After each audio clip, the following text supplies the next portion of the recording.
qu'il y a un rapport intime, une liaison intime entre le sort des hommes, celui des animaux et celui de la nature, par exemple dans la pensée juive, c'est ce dont témoigne, à l'œil nu quasiment, le chapitre sur Noé. Il y a un rapport, ça toutes les sagesses traditionnelles le savent, et le pratiquent, et le vivent. Il y a un rapport intime entre le sort des hommes, celui des animaux, et celui de la nature, dans son ensemble. C'est ainsi qu'aujourd'hui, qu'est-ce que ça signifie pour aujourd'hui, 2020 ?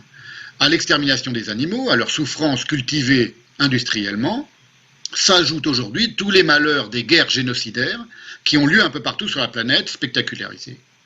C'est-à-dire que les génocides n'ont pas cessé, ils se sont au contraire diffractés, et chaque conflit aujourd'hui sur la planète prend des allures de mini-génocide ou de génocide, parce que ce n'est pas une question de nombre, le génocide. Et autant qu'à consommer de la souffrance en conserve, ce qu'on fait tous, vous bouffez une fois dans votre vie un Big Mac, c'est vous avez consommé de la souffrance en conserve. Vous achetez une viande de supermarché, ou n'importe où d'ailleurs, où on ne prend pas soin de la souffrance animale, vous mangez de la souffrance en conserve. Partout on s'est habitué à cela, ou s'est accoutumé à cela, le numéricain s'est également parfaitement accoutumé à ce que des milliers d'humains innocents, par définition, meurent quotidiennement à sa porte. C'est quelque chose quand même qui est une des caractéristiques de notre temps. C'est-à-dire qu'on ne parle que de ça. Le cinéma, la télévision, Internet ne nous parle que de ça. De gens qui meurent et qui souffrent en permanence, sous nos yeux. Littéralement sous nos yeux, puisque ça se passe à travers des écrans. Les masses médias, qui portent bien leur nom, masses médias, c'est-à-dire les moyens massifs, les moyens de la masse, je ne sais pas comment on pourrait traduire ça, ont empoisonné, ont souillé l'indifférence vaniteuse du numéricain à coup d'implacables décomptes morbides qui sont relatés sans interruption. C'est un peu le cas de cet article de Wikipédia, mais c'est quelque chose qui est vraiment civilisationnel, ça. Le fait que l'on compte les morts, que l'on dénombre les morts, et que l'on s'attache aux chiffres des morts.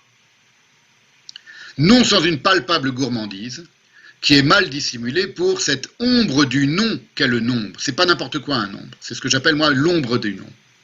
C'est ce que Canetti, je vous le disais tout à l'heure, dans Masse et Puissance, il parle de la prédilection de Hitler pour le mot million, qu'il employait à gogo dans ses discours et un peu partout. C'est ce que Canetti appelle la volupté du nombre à accroissement brusque. Ça, c'est quelque chose qui caractérise la société du numéricain, la société du spectacle, la société de la souillure dans laquelle nous sommes aujourd'hui, et ça a même un nom tout à fait moderne, tout à fait numérisé, c'est ce qu'on appelle aujourd'hui le big data. Il y a tout cela, si vous voulez, pourquoi je parle de tout cela? Parce que tout cela va de pair. Tout cela fonctionne ensemble. C'est une même et unique société qui se déploie ainsi, sur une forme génocidaire, et on va le voir d'ailleurs, sur une forme profondément suicidaire. La fascination pour les grands nombres, dans l'économie, la sociologie, la science, la médecine, la communication politique. Je l'avais évoqué rapidement avant les vacances, évidemment, dans la gestion